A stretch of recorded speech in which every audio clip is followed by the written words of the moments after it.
This is a Fox News alert. We told you that the National Security Agency has been monitoring this show and the content of Tucker's emails. According to a media outlet called The Record, the NSA has just completed its internal review of the matter. The NSA now admits that it unmasked Tucker's identity after an intelligence intercept.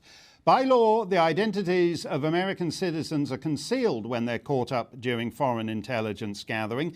They can only be unmasked in extraordinary circumstances. Fox News has just released this statement, quote, "For the NSA to unmask Tucker Carlson or any journalist attempting to secure a newsworthy interview is entirely unacceptable and raises serious questions about their activities, as well as their original denial, which was wildly misleading." We're always glad to see Harmeet Dillon when it comes to issues like this. Harmeet, what do you make of the NSA's revision of its story? Well, Mark, thanks for having me. I'm not buying it. I think that what they're saying now is inconsistent with what they've said before, and it's also inconsistent with the facts as Tucker has revealed them. For example, Tucker said on his show on several nights that a source within the government came to him and read out several of Tucker's texts and messages. And so what the government is allegedly saying today is that the unmasking occurred regarding third parties talking with one another about Tucker Carlson. Okay, so that's inconsistent with them intercepting Tucker Carlson's. Number two, there's only a handful of people in the United States government who have the ability and the right to unmask people. And that right was widely abused during the end of the Obama administration, 2016. And I'm afraid it's being abused right now. And so this raises more questions than it answers. And I think that we really need to be looking at reining in the abuses in the national security community of these types of issues. And no American journalist should be surveilled this way. And finally, these types of communications must never be leaked to the media. Axios had these communications. So they haven't answered that. How did that happen? And people totally unconnected with the so-called investigation, unquote, also had them as well. And as you point out, it looks like we're back to the frenzy of January 2017 on this unmasking nonsense. Harmeet, I wanted to ask you about a related story. Nick Clegg was once Her Britannic Majesty's Deputy Prime Minister.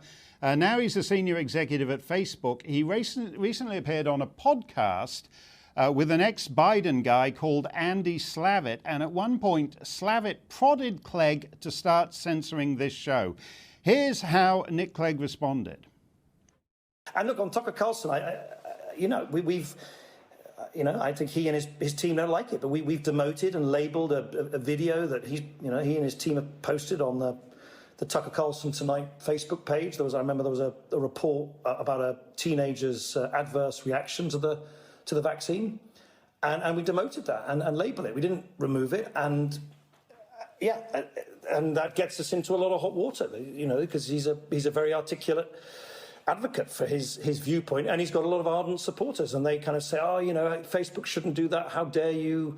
How dare cancel you culture? Take this action? Cancel culture. So right. You get it. I mean, we look, and I'm not complaining about this at all. I think it's part of the consequences and possibly the kind of privilege of the success that Facebook's had. But we get it in the neck on both sides. Harmeet, what's your reaction to this so-called demoting? Well, that was very cringe to listen to, how awkwardly Clegg answered those questions in the tradition of Neville Chamberlain, scurrying for favor. And that's a bit unfair to Neville, actually.